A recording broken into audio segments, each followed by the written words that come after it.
অন্নপূর্ণা যোজনা হলো চালু। 28 লক্ষের বেশি মহিলাকে মাসে 3,000 টাকা আর্থিক সহায়তা দেওয়ার ঘোষণা। প্রধানমন্ত্রী নরেন্দ্র মোদী 10ই জুন ভারতের ইতিহাসে দীর্ঘতম সময় দায়িত্ব পালনকারী নির্বাচিত প্রধানমন্ত্রী হিসেবে নতুন রেকর্ড গড়তে চলেছেন।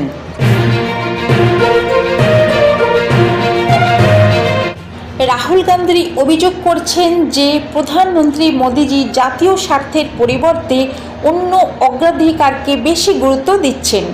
এই মন্তব্যকে ঘিরে বিজেপি ও কংগ্রেসের মধ্যে রাজনৈতিক সংঘাত তীব্র হয়েছে।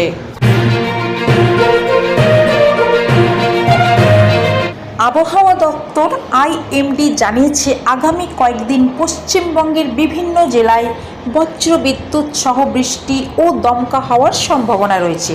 উত্তরবঙ্গের কিছু জেলায় ভারী বৃষ্টির সতর্কতাও জারি করা হয়েছে।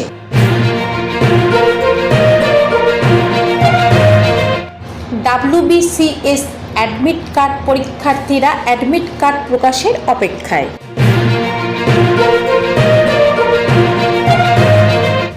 মা ক্যান্টিন এখন মা আহার প্রকল্পের নাম পরিবর্তন ও পরিষেবা সম্প্রসারণের সিদ্ধান্ত।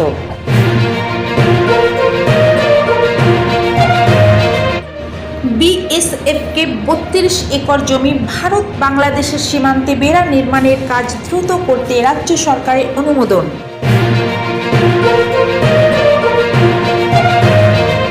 লক্ষ্মীর ভাণ্ডারের তদন্ত, ভুয়ো উপভোক্তার অভিযোগে বিশেষ তদন্তকারী দল এসআইটি গঠন।